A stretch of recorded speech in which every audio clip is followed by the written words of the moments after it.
once a term we want to have a get-together of parents just to talk about topics in the life of the school. Teaching, learning, behavior, parenting, an opportunity for you to connect with one another, and just to share what we do at Green School and how we do it and why we do it and so on. And as a staff we spent a day together at the beginning of the term just talking about assessment. And you know, good assessment informs good teaching and good learning. And so we've been talking in our parent meetings about assessment, but also there have been a number of discussions too, but just about how do we manage and support positive behavior in the school, just advice for parents, feedback for us and so on. And so Esme's going to be going a little off-piece and sharing some advice, some experience, some wisdom. We're just very fortunate to have someone like Esme who's got just such experience, such passion, such a heart for children, and she loves and knows every children in the school, but particularly in her class. So thank you so much for coming to join us. Esme, thank you. I know you've worked all weekend on this thing, and she's good. Just know that. Well, on the PowerPoint, but the talk has been going on for a month. And I'm sure, Lily, you've been hearing about this for weeks. But I just know you put so much care and thought and passion into preparing this as you do everything you do. So thank you, Esme. Thank you. Hallo. I gaan Engels praat. I'm going to do the talk in English so that everybody can understand. Maar as daar iets is wat nie vir julle duidelik is nie, julle is welkom om my te vra. So I was asked initially, so Alba and Andy sort of have an ear on the ground and speak to the parents to find out what the concerns are at the moment or what they'd like to find out more about. And so we were tasked, I think last time already, to start and do our talk on assessment. And it's like, fine, I'll do that. I'll do it my way.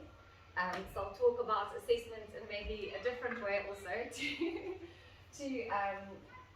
what was initially thought. And then subsequently in the last couple of weeks we've had lots of discussions on behavior management. So this is a good opportunity to just throw that in there also to let you guys know what we are doing, even though you don't see it or hear it. So welcome again to the magic of Green School. My aim for the talk is to talk about assessment and then later on behavior management. And initially these two things actually spoke with a colleague of mine, and they seem like two very polarizing things. They're very separate things. And the more I thought about it, the more similarities I could draw from the two different things and saw how they actually tie in beautifully. So I'm so thankful. It's funny how these conversations come up in the right time, and then these opportunities present themselves, and that make these discussions possible. By the end, I hope that you'd have some more light shed on our approach and how we come together as a community for all of our kids. And that is really the essence of it, is all of us together as a community with a shared vision of what we want for our kids. And then touching a little bit on the importance of growth mindsets and impulse control. As most of you know, so just a little bit of an introduction to some of the parents that have joined us in the last couple of months. Welcome to all of you. But we have a real approach to teaching. So that means that everything that we do at school is relationship-centered and holistic. It is experiential and evolving, authentic and interconnected. And it goes from local to global. So we'll start in the class, out to campus, in Paarl, in town, and then later on, when the kids are ready, then we can start conquering the world. But for the moment, it's just us, and we're keeping it nice and local.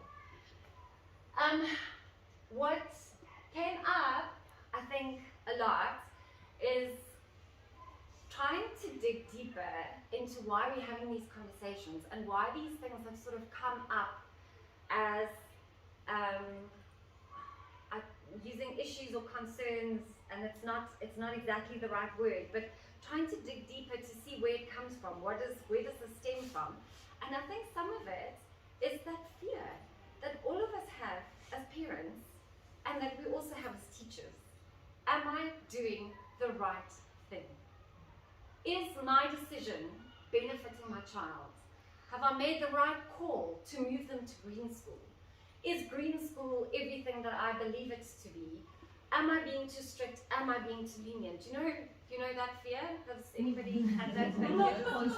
Thank you. And we continue to have that. And the problem, I said the other day in a meeting also, is we've got the internet.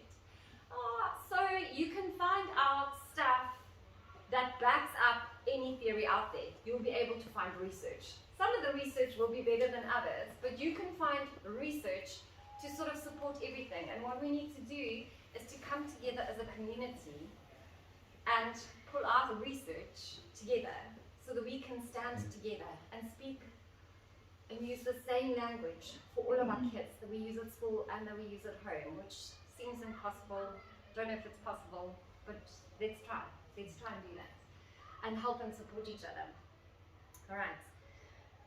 So assessment, throughout me meeting all of the parents last year and most of you this year who joined us, assessment was one of the key things that made people move over to green school. Yes, we've got eco-warriors and everybody else, and we want to educate for sustainability, but assessment was the biggest concern and the biggest fear among parents and students who joined us. And they saw something different, they heard something different in the approach that we are doing. So, and this is what I started my previous talk with also. Can you remember why you came? Can you remember why you took this leap of faith? Because that's what it is. You signed your kid up in a school that hasn't been built completely, and there aren't roofs on all of the buildings, but you believe this is going to happen. It was a leap of faith. And look where we are. Tomorrow, the grade ones are hosting assembly in the Sun Keep, and we're going to be the first hosts to do it after the showcase, which I'm very excited about. And so things are happening. Welcome, come in. So assessment at school looks and feels a whole lot different. These are some of the ways that we do it. These aren't even all of them. So assessment is continuous, and we hope to assess most of the things in a continuous manner. That means that you really, as an educator, need to know every single child in your class. You need to know where they started. You need to know where you want to get them to. It's not always possible, but we try. It happens in real time and in every situation, and I don't know if you guys can remember, some of you who were here for the previous talk, I spoke about assessment of literacy and counting. And I had one, or I still have him in my class, he's still in my class, and he continuously skipped out the number 16 when he was counting. And I said at that talk when we were speaking about scope and sequence and curriculum last time, that if I hear a child count perfectly outside when he's not in a stress situation while playing hide and seek, that is an assessment and I can tick it off. And that was a shot in the dark, because that's what I want to do.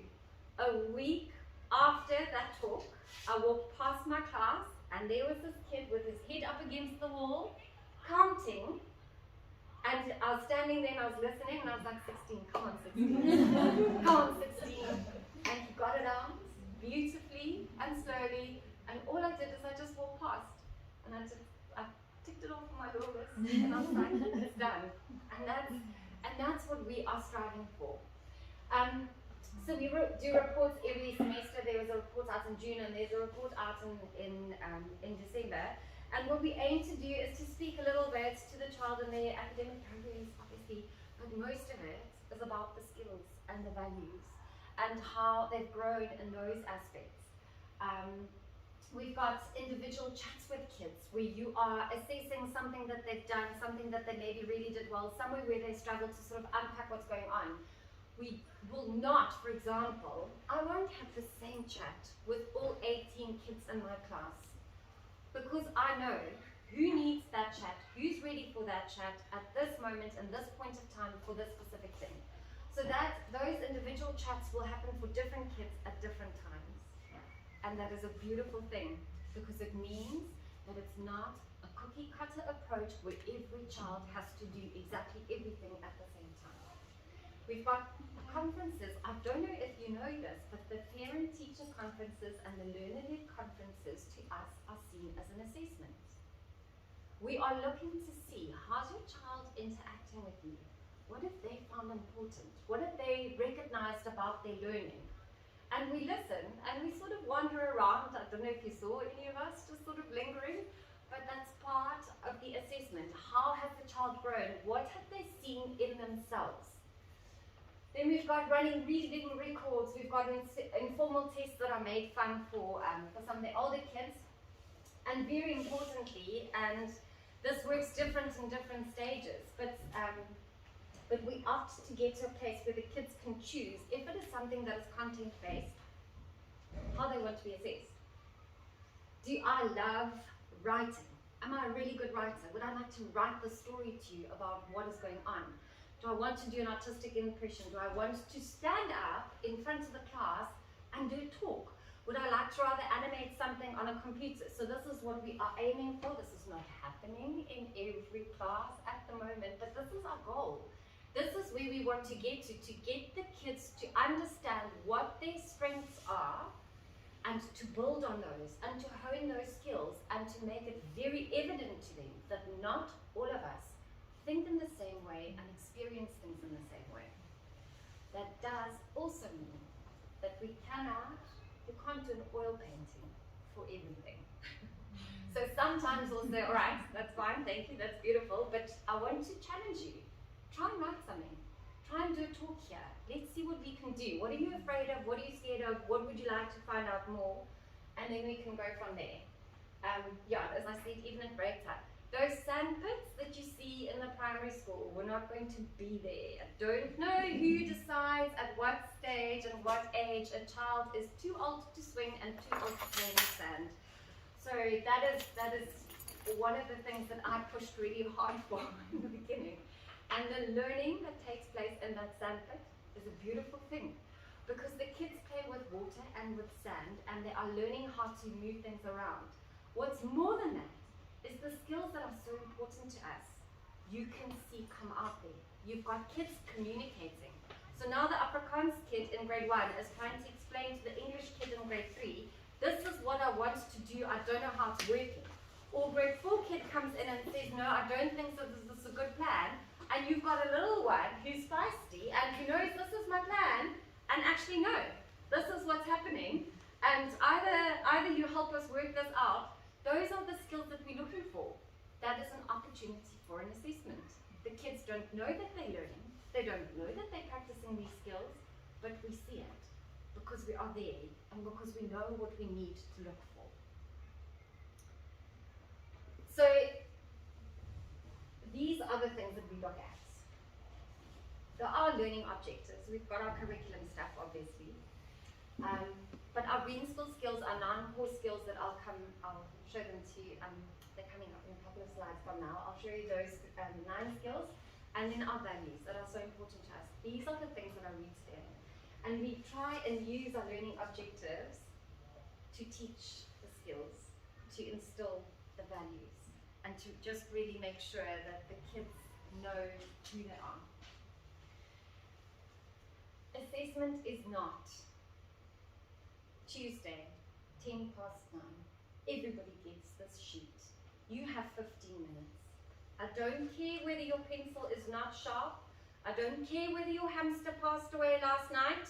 This is what we're doing because we've got no time to waste.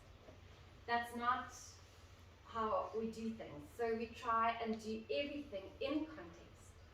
It must be real to them. If it's not real to them and if they don't understand what's going on, then what are we doing? We're just, passing time. We do not teach to assess. When kids write very big board exams, and there are many schools who do it, and for some, don't get me wrong, for some schools this works, for some kids this works, for some people it's the only option. But if we say this is exactly the content that we need to learn, then you start teaching to assess. And then what happens, and what happened to me in teaching at public school, was your marks get sent in. And then the marks of the kids come back. And then you are graded as a teacher as to how well your kids have performed in these absolutely insane assessments, right? SB, your class is underperforming. These 2 teachers are doing better. You're doing something wrong. So then I challenge, because my name is Esby. And I would like to do things in the best and most effective way forward. So I said, I don't understand. Did you want to know exactly what the kid can do on their own? Is that what the aim for this was? And they were like, yes. I was like, I did exactly that. They're like, but why your marks are? I said, because I didn't walk around and give kids answers. Because I knew, I don't care about what's happening here. It's all about how I look as a teacher outside. Because now my kids have got these beautiful marks, so I must be a phenomenal teacher. And that's what ends up happening. And if we don't speak up, and if we don't make changes, and if we don't open up schools and set the example with how things can happen, then those things won't change. Alright. So when we assess to inform our teaching. We assess to see what is it, where is this child's strength, where is his weaknesses, what do we need to change, where do I need to tweak things for that specific child. Okay. So the assessment drives our teaching. Our teaching does not get driven by what we need to assess and how well the kids need to do. So we've got 3 different types of assessment. This is a little bit of boring curriculum talk, so I'm going to pick up the pace a little bit for now. So you get assessment for learning. Ek het net afgekom, ek het my mindfulness ding vergeet. I wanted to do a mindfulness activity with you guys in the beginning, but maybe we'll do it in the end. So we've got assessment for learning. Those of you who saw the grade 1 stand up with their posters, that was a formative assessment. So a formative assessment is trying to see with the kids what is their prior knowledge. Where do I need to work from? Am I going to do a lesson of all of the alphabet letters with the new grade 1s coming in next year if all of them know the sounds? Absolutely not. We've got other things to do. We've got more exciting stuff to do. If they know that, great, tick it off, carry on. We're going on to the next thing. So those kids showed us what they knew about reduce, reuse, recycle, and then rethink, refuse, and redesign. It is a continuous process because that keeps changing. Their knowledge keeps changing, and we need to keep adapting that to see, okay, this is what they said they are over here now, so then we carry on. This can be done in a whole class situation or in an individual way. Learning as assessment is a phenomenal thing.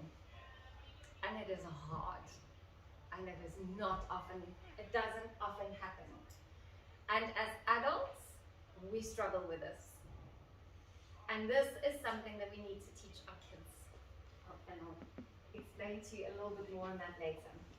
They have to be actively involved. They need to know what they know. They need to know that they don't know stuff. They need to know that it is okay not to know all of these things. They need to know, what was the muddiest point? Why am I having difficulty with this? What is it that I need to change? What is it that how do I need to adapt? And that falls back on our skills that we're going to touch on later. This is also continuously a process. And this to me is an amazing process to go through with a child. And then you get a summative assessment, which happens at the end of the year, at the end of a theme, at the end of something new that you've taught them, just to make sure, all right, they know this is what's going on, and you can carry on. In a traditional state school, this is it. Okay, so you do that in the beginning of the year. In, I think, only 3 of the grades, also not even all of the grades. And then you do this. And then things come. Okay. So, it's good, there's a place for it, but it doesn't have to be all there is. So again, for everybody who's joined us in the last little bit, and for those of you who need a little bit of a refresher course, this is what we're about. So our curriculum is put into 3 different frames. We've got a thematic frame, which means that the kids are learning things like science, language, maths, all of that stuff in context, in a theme that is real to them. So if we are learning about traditional tales and we're doing the story of the Little Red Hen, we are in the science lab and we are weighing flour, we are looking at how yeast works, we are collecting wild yeast. If any of you had the pleasure of seeing the grade 1s walking around with their little buckies, collecting wild yeast, and they're like, Esme, I can't see it. And I was like, it's okay, it's there. Just keep going. So that is thematic, that is in context, that is real to them. Then we've got the proficiencies, which is the nitty-gritty things in language and in maths.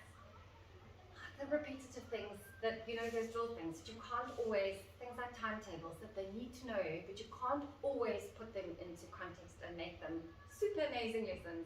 Because let's leave the super amazing for this time, okay? So this is a short lesson, and the kids get to move around a little bit in it, but that's what it's about. And then the experiential frame are things like stuffy. It's things like art and music and green stains. Hands on, we are in the garden. We are planting tomatoes and basil together because tomatoes keep bugs away from basil, basil keeps bugs away from tomatoes, and they taste fabulous together. So it's a win-win situation. Here we are. Also fine motor skills, also collaboration, also pattern work to see where we need to plant these things. So all of that is happening all of the time if you are looking out for it. This is phenomenal. These are the thinking skills that we focus on. These are the skills that we look for how kids are actively involved in their learning. And these are the reflective skills that we try and bring in and make real all of the time. Okay. So we push for kids to think creatively, think critically, and think in systems. This is where it started. Where's it going to end up? So we're building a litter monster in class, but we can't just make this litter monster out of litter. It's beautiful. We've used refuse. We're using recycling and we're constructing stuff. But now we've thrown so much glue on top of it and put pipe cleaners and glitter and stuff all over it that it can't be recycled. So now we've taken stuff that could have been recycled and we've made something with it so it looks beautiful, but if you think about so many of the schools that make all these big box construction things and then it goes to the landfill, or it goes home with some poor parent that then has to make a plan. And it can stand here on display for a couple of weeks and then we'll move it out a little bit and move it out a little bit, but it ends up in the landfill. So that is thinking in systems. How are they collaborating? How are they communicating? What is your face saying? What are your eyes saying? What does your voice sound like? Thank you. Thank you. Same words, very different feeling to it. How do you need to adapt your plan? How do you need to adapt your behavior? Can you solve that problem? Do you need help? What plan have you got? And then be aware. How are you feeling? And then so it's from local to global again. So it's from inside out. How am I feeling? How do I think about the situation? Why am I reacting or responding in this way before we carry on? Then the I respect values is an acronym for integrity, responsibility, equity. On some of our stuff you'll see equality. Equality is here, we've upped it. It is equity. Gelijkberechtigheid is sy Afrikaanse woord. Sustainability, peace, empathy, community, trust. Those are the words that we use every single day in a maths lesson, in a mindfulness activity, whatever. You will find the teachers using those words. Will the kids pick them up after hearing them for a couple of days? Possibly. For a whole year? Some of them. But it's something that we need to keep doing, keep doing, keep doing, keep doing. This is the challenge with assessment, is that we are sometimes worried, our focus is on the end product. And for the kid, for our children, their focus is on the end product. And yes, often it is important.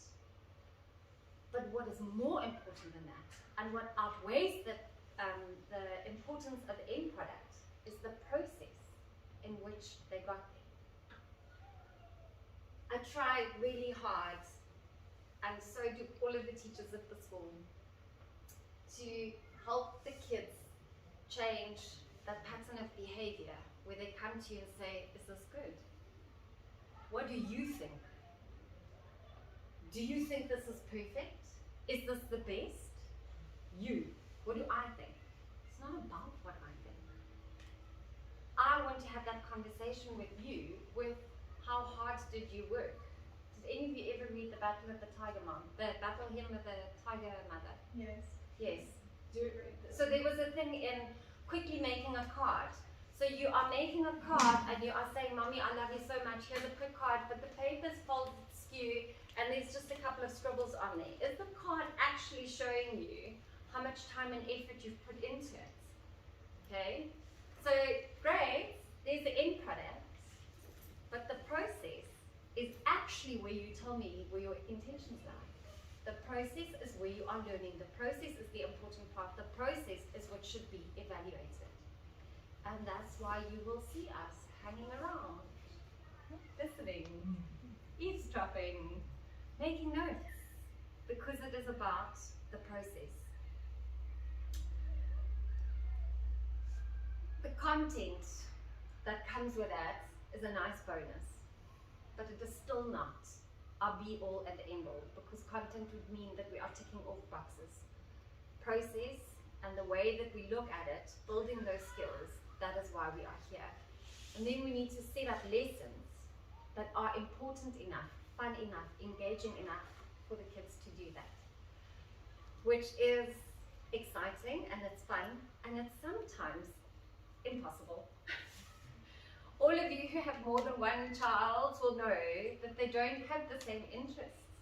Your kids, you have friends that are not all exactly alike, so it's not possible for us to hit the mark every single time with every single child. And we sort of don't even try. I almost want to say that because it's setting yourself up for failure. So we're realistic about it, and you look at your class as a whole, and you make sure that at some point you are hitting those marks. And if you see you've lost them a little bit over here, then you stop, and then you carry on, and you rewrite your curriculum, which is an immense task, but it's what is needed if we want to be teaching the correct skills.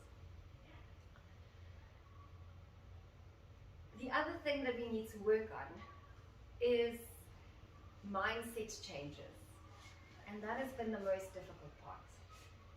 So you've got kids coming into school, almost all of the kids. I think out of the maybe 120 that I interviewed, I think maybe there were 10 of them that said that they liked maths. Do you know how heartbreaking that is? Do you know how amazing maths is? And how often you use it? And how much fun it can be?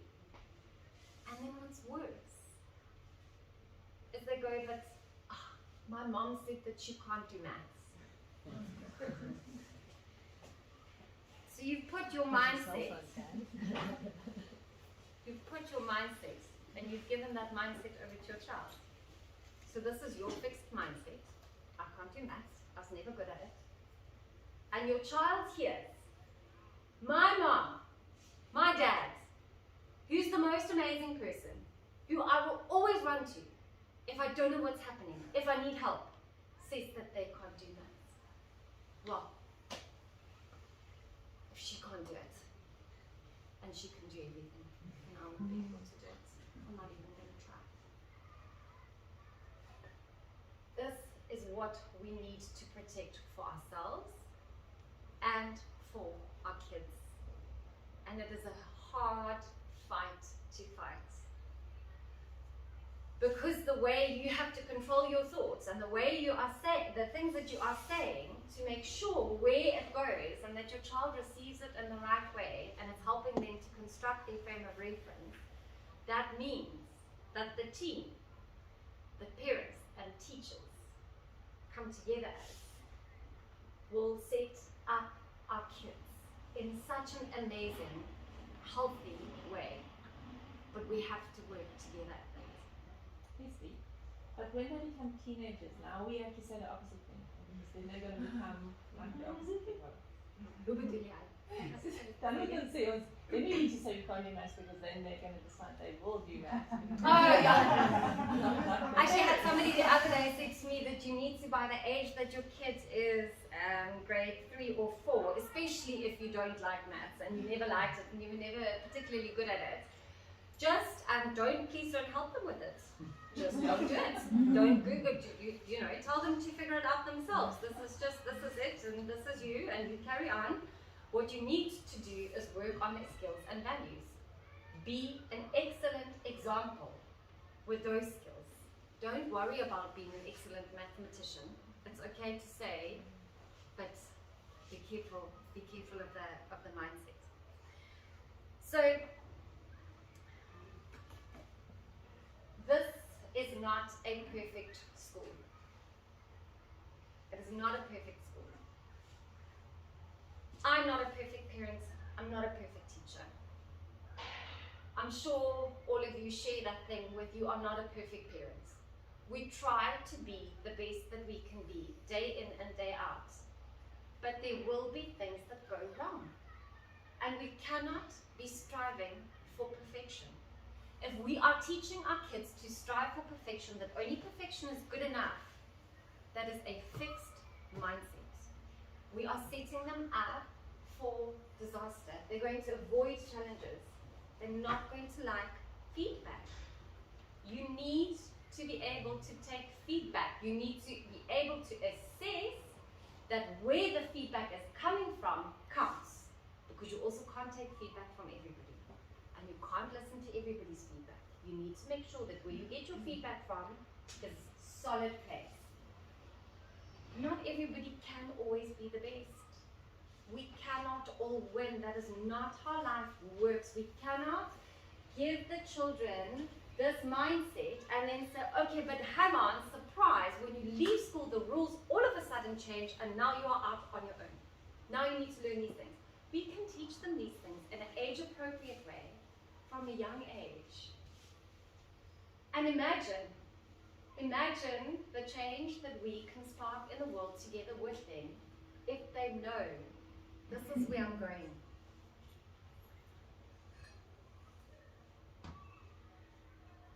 So some of the words that we use is, I can see how hard you tried. I'm proud of you. Sure, you're proud of your child. I can see how proud you are of yourself. Look at how proud you are of yourself. Look how much effort you put into this. Can you see the effort that you've made? It's not about me to see, it's not about me to assess, it's not about me to evaluate, it is about you. This is about you, this is about building your skills, your thinking patterns. You took a calculated risk. Well done. Well, stop, please don't do that, be careful. Are you confident? Alright, have you taken these things into consideration? If you fall, get up. We can't say to them, don't fall. We need to show them, this is how you get up. And sometimes it's hard, and sometimes we need more help than others. Sometimes we need more help than other times, but yeah.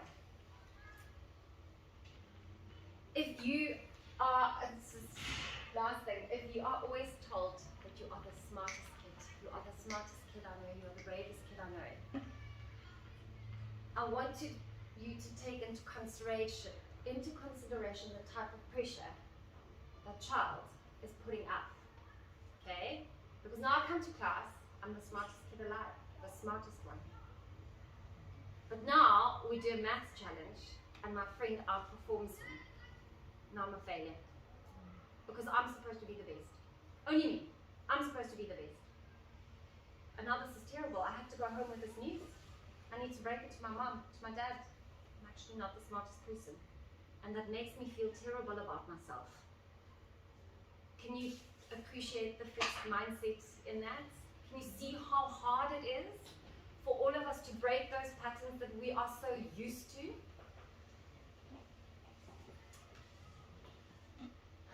So to sum up assessment, is that it needs to be continuous. It's a continuous conversation. It's an assessment of everything. It's an assessment of how you are thinking, how you are feeling, what you have learned, okay? It is part, it becomes part, the more you are part of assessing things for yourself, the better your self-knowledge becomes and the better you'll get to know yourself. And you'll know where to work, you'll be confident in what you know, what you don't know, what you need to work on. Because that is what we want. It's the kids to be able to know, all right, this is me, this is my jam. I need to work on this, but it's okay. I can work on this, I've got some support. Our assessment has to be relevant, and it has to be in a real situation, because it needs to become part of the children's inner dialogue. And for that to happen, we need to model that behavior. So this is something that we need to do for ourselves. Remember, the kids are going to have to go, assessment is always seen as a thing at school, but these kids are going to have to go out into life one day and assess. Is this a healthy relationship? Is this a good mortgage deal? Loan, bank loan. Mortgage deal sounds like an American word. Is this a good special on cheese? You know, assessment needs to become a normal thing, and you have to be good at it. Can you see how, if you are good at assessing a situation, assessing a story, is this only the one side? Is there another side to the story?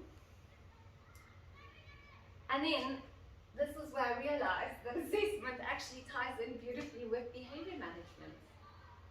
I'm assessing the situation.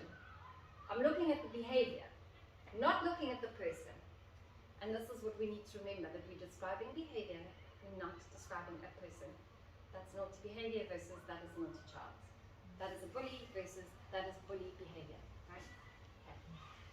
So back to our I respect values again. This is the root of it. So instead of having lists up in the class to say, don't do this, don't do this, don't do this, don't do this, we say, do this. And when this does not happen, we ask, are you showing responsibility for your behavior? Are you showing me, with your behavior, that I can trust, that I can send you out on this path? So always moving back to those words. Those are the words that we use. Those are the words that we can all use together. So behavior is a very tricky thing, because we need to make it clear to the kids that behavior is not who you are. But your behavior can be an indication to other people. It shows other people sort of what goes on inside. So it can go either way.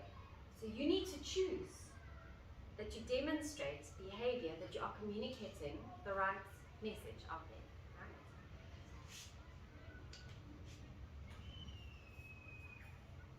So we describe behavior in terms of our I respect values. And what we need to do as teachers, senior children, junior children, mothers, fathers, visitors, as a community, is we need to model behavior. We need to model admitting mistakes and showing them you do not actually shrivel up and die when you've made a mistake. And go, yes, all right.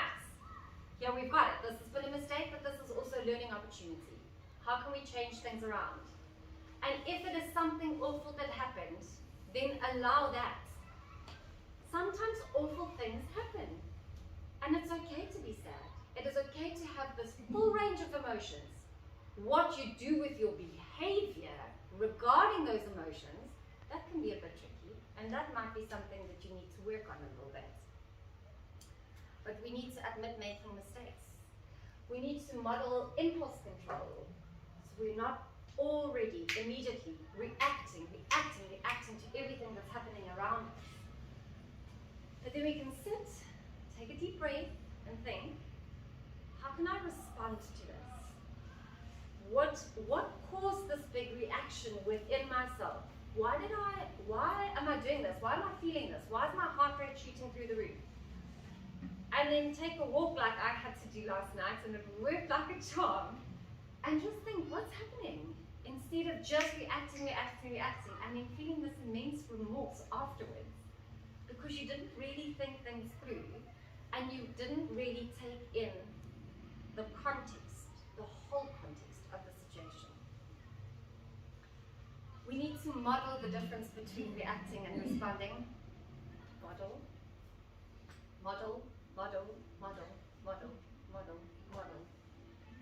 Kids don't often hear or learn what we say. They do as we do. So I wanted to have a quick just chat about bullying, and I I don't really want to focus on this too long. I know there are things happening, there are conversations that are being had, but what we consider bullying to be is too repetitive and persistent, intentionally harmful, an imbalance in power, and it causes feelings of distress. If it is just one or two of those things, it might not be bullying. It might be behavior that needs to be addressed and managed in a different way. Okay? Being rude and disrespectful is that's not what it is. The challenge that we have is that our kids have got their frame of reference. And if they don't have all of the words to describe what it is, what they are feeling and what they are experiencing, then they use words and messages get lost somehow. Okay? So there'll be a game happening and the kids will say, oh, can I play along? And somebody else says, actually no, we've got the rules, we've already started, so no. Child turns around and he's like, oh, I'm being bullied today, they're excluding me, nobody wants me to play along. But those are actually just kids setting boundaries, which they are allowed to do. So, what do we do at school? The first thing that I need to say is we look holistically at every child that's there. We start our day off with all these kids coming from, in my case, 18 different households, right? 18 different households, 18 different sets of parents, 18 different sets of rules, 18 different sibling scenarios. In one house, it is considered fabulous for boys to be roughhousing outside. In fact, it is celebrated. In another house, there aren't any brothers to play rough with, or the siblings are too young, or there are no other siblings. So now I need to take into context, how much breakfast has this child had breakfast? When I'm looking at behavior, right? So something has happened. This is what goes on in the back of every teacher's head. Let's start at the beginning. Did I get a message about mom, about anybody being ill? Is there something happening in the family? Have they just moved? Has a pet just died? Have they had breakfast? Have they had a good night's sleep? Was there a night terror? Was there a nightmare? Because all of those things make us tired. All of those things make us hungry. How do we behave when we are hungry and tired? Not like we usually do. Right. Then, you start with the academic day. Did they have the snack? Did they enjoy the snack? Did they have enough of it? Did I check that they had all of it? Did they have, what's going on there? Was there a situation where somebody was setting up a play date and then another person heard something and then that is what set them off? So you need to, and that's for the one child, right? So now I have to do it for all of the children involved. So it takes a bit of creative thinking skills. You need to be fast on your feet. But these are the things that we need to take into account as the context of the situation. We've had where things have been said and they actually haven't been said at one person, they've been said at another person, but then things get misconstrued. And then you explain it, you unpack the situation. But sometimes you have to do it a second time, and a third time, and a fourth time. And we do it. We do it. So we have a little restorative conversation. I had one today. Ours is a little walk, and it was lovely. And we describe feelings and behavior. And can you see how your behavior might have influenced somebody else's feelings? Can you see, because now I can't see why are you upset? I said these words, why is it so bad? I wouldn't feel bad if somebody said those words to me. And that is a tough conversation to have. That is a tough conversation to have because it's a mindset that needs to be changed. And one conversation is not going to solve that thing. It's an ongoing conversation where all of us need to be working together using the same vocabulary, right? So we monitor behavior for needs, we inform staff to say, listen, there's something going on here, please everybody keep an eye. It's not a big thing. Not everything is communicated all of the time. Lots of things happen at school. We sort them out, we carry on, the kids survive. We have a good day the next day. And then if it's needed, we meet with the parents and the child. Okay? What can I do as a parent? I've had a battle with a word objectively for, I think, about 6 years now. I don't think it exists. I do not think people can be objective about anything, alright? So I understand the irony of me putting that word in that sentence, and I'm telling you, it is impossible, but I'm going to put it in there for dramatic effect, okay? For dramatic effect. Because this is what we're aiming for, the stars, and we probably won't get there. But it's okay, because this is what we're trying to do. As I need to coach my child through this. I cannot be a lawnmower. Have you heard about helicopter parents? Have you heard about lawnmowers who go out and smooth the path?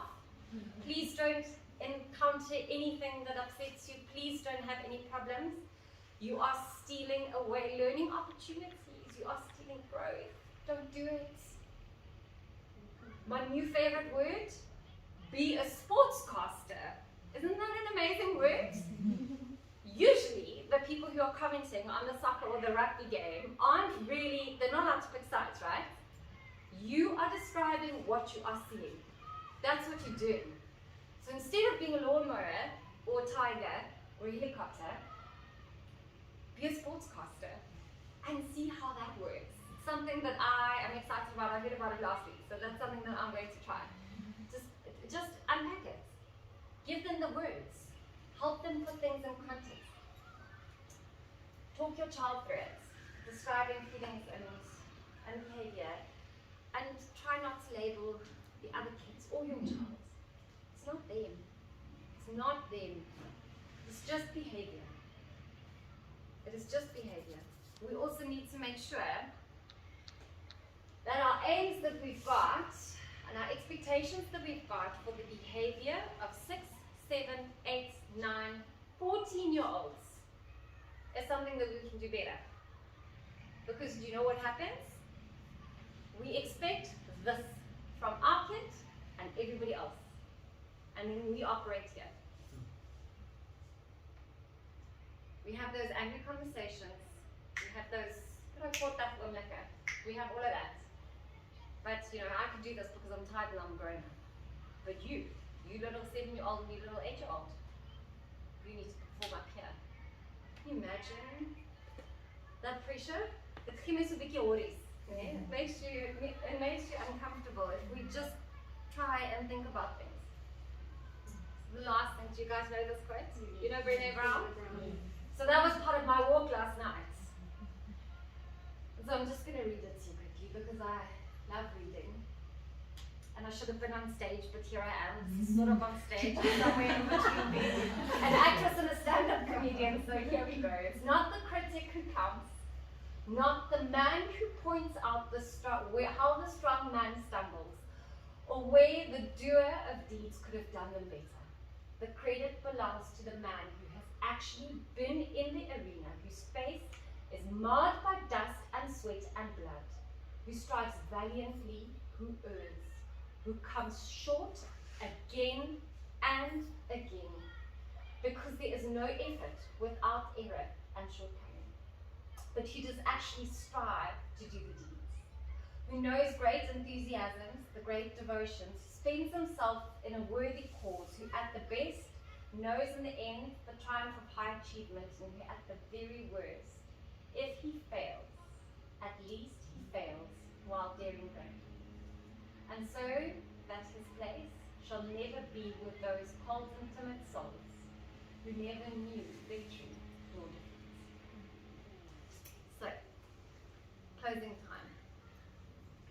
Hopefully for the next talk, this is a pipeline dream. I'd like to work in more song titles, but this is where I've got it. So, anybody who studied in Stellenbosch does that. Onthou julle vir Finleys? Onthou julle vir closing?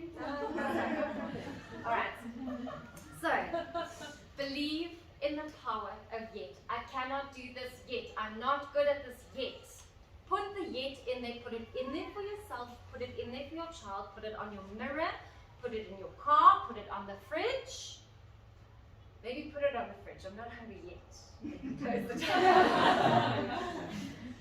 Remember your voice. Your sportscasting voice becomes your child's inner voice. Your voice becomes your child's inner voice. My voice will also become a part of your child's inner voice. All the teachers at the school, we know that, we value that, we take it very, very seriously. We are playing the long game. We cannot just do quick fixes. We are playing the long game. This is where we're going. It is a hard road to walk. It is difficult. We will fall. We will pick each other up. We will support each other. We will admit mistakes. And we will take our critique from the people who are in the ring fighting with us, not the people up in the cheap seats. Okay? We're going to use the same words to help them find their way. And you need to remember that we cannot always be around. I can't be around and listen in on every single conversation that is happening inside my classroom, outside my classroom. It's impossible. You are not around at home to listen to every single conversation that your child is even just having with themselves, maybe somewhere online. It is impossible. So what we need to do is we need to instill in our children the skills, the values, those things, deep-rooted, to make sure that they'll be able to stand up for themselves. Okay, we're there with them. We are there with them, but we cannot do it for them all of the time.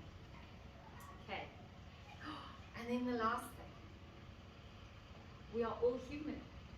This is where we are. As I said, not a perfect school, no perfect teachers, no perfect parents, thank goodness, because I wouldn't have been able to cope to send my children to school with a bunch of perfect parents, because it's hard. So let's continue to please have grace with each other.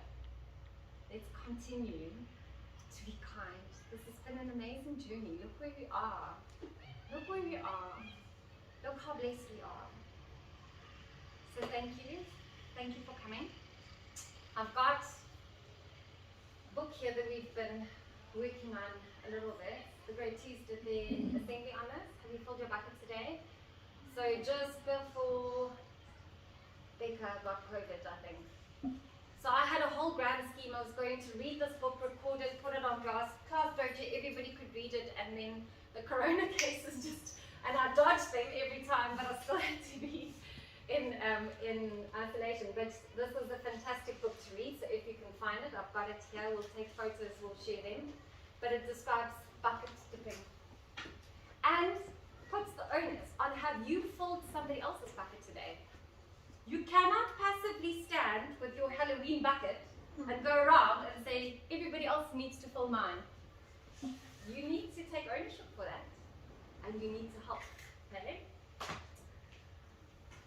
I have to go, excuse me. Thank you so much. Thank you. Mathematical mindsets, Joe Bowler. I'm starting in it. If you hate maths, go read about Joe Bowler. She works with, she started working with Carol Druk, and then so Carol Druk coined the growth mindset. Colleen was going, yes. The growth mindset thing, and then the two then got together at university, and they were like, hang on, let's use growth mindset in maths, and let's make maths fun again. I'm always so thankful for Lune. I mean, where else in a school would you get a drama teacher who has a degree in a postgrad degree, undergrad degree in psychology and maths? I mean, that was just a perfect little trifecta there, if ever there was anything there. Dankie dat julle gekom het. Please, you can stay for questions and ask questions, maar asseblief stop die video.